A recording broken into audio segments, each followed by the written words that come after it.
And అంతేకాకుండా second half అయితే చాలా స్లో పేస్ లో రన్ అవుతుందండి మూవీ. గైస్ రీసెంట్గా ఆహాలో జూనియర్ అనే మూవీ అయితే స్ట్రీమ్ అవుతుంది కదా, అయితే నేను ఆ మూవీని జస్ట్ ఇప్పుడే చూడడం అయితే జరిగిందండి. సో ఈ వీడియోలో మనం ఏంటంటే అసలు ఆ మూవీ ఎలా ఉంది ఏంటి అనేది డిస్కస్ చేద్దాం, ఓకేనా.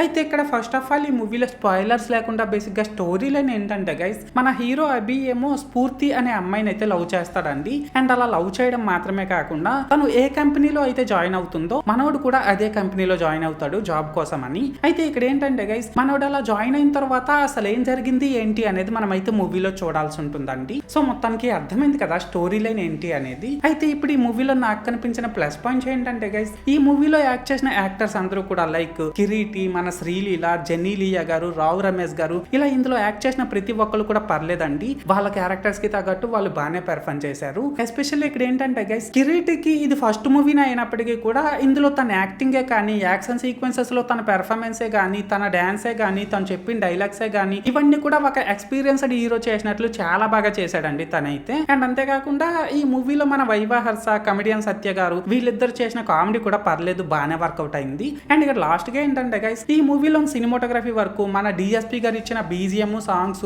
ప్రొడక్షన్ వాల్యూస్, ఎడిటింగ్ వర్క్, ఇవన్నీ కూడా పర్లేదండి, స్టోరీకి తగ్గట్టు డీసెంట్ గానే ఉన్నాయి. సో మొత్తానికి ప్లస్ పాయింట్స్ విషయానికి వచ్చినట్లయితే ఇదన్నమాట మ్యాటర్. అండ్ ఇప్పుడు ఈ మూవీలో నాకు కనిపించిన మైనస్ పాయింట్స్ ఏంటంటే గైస్, ఈ మూవీలోని స్టోరీ లైన్ అయితే పెద్దగా కొత్తదేం కాదండి. అంటే మనం ఇంతకు ముందు శ్రీమంతుడు, మహర్షి, బొమ్మరిల్లు ఇలాంటి మూవీస్ లో మనం ఏదైతే స్టోరీ లైన్ చూసామో సేమ్ అదే స్టోరీ లైన్ అయితే యూజ్ చేశారనమాట. సో దాని వల్ల ఏంటంటే ఈ మూవీని చూస్తున్నంత సేపు కూడా మూవీలో నెక్స్ట్ ఏం జరగబోతుంది అనేది మనం చాలా ఈజీగా గెస్ట్ చేసేయగలుగుతాము. అండ్ అంతేకాకుండా సెకండ్ హాఫ్ అయితే చాలా స్లో పేస్ లో రన్ అవుతుందండి మూవీ. అండ్ ఇక లాస్ట్ గా ఏంటంటే గైస్, ఈ మూవీలో మన శ్రీలీల క్యారెక్టర్ ని అనవసరంగా పెట్టారేమో అని అయితే నాకు అనిపించిందండి. సో మొత్తానికి మైనస్ పాయింట్స్ విషయానికి వచ్చినట్లయితే ఇదన్నమాట మ్యాటర్. అయితే ఇక్కడ ఓవరాల్ గా ఏంటంటే గైస్, ఈ జూనియర్ మూవీ బాగుందా బాగాలేదనేసి అంటే మూవీ అయితే పర్లేదండి, ఒకసారి అయితే చూసేయొచ్చు. అండ్ నేను ఈ మూవీకి 5 కి 2.5 రేటింగ్ ఇస్తున్నా. సో మీరు కూడా ఒకవేళ ముందే ఈ మూవీని చూస్తున్నట్లయితే మీరు ఈ మూవీకి ఎంత రేటింగ్ ఇస్తారో అది కామెంట్ సెక్షన్ లో చెప్పేయండి. అండ్ మీరు ఇంకా ఈ వీడియోని లైక్ చేయకపోతే వెంటనే లైక్ చేసేసి కింద హైప్ అని వస్తుంది దాన్ని కూడా కొట్టేసి మన ఛానల్ ని వెంటనే సబ్స్క్రైబ్ చేసుకొని నన్ను కొద్దిగా సపోర్ట్ కూడా చేసేయండి,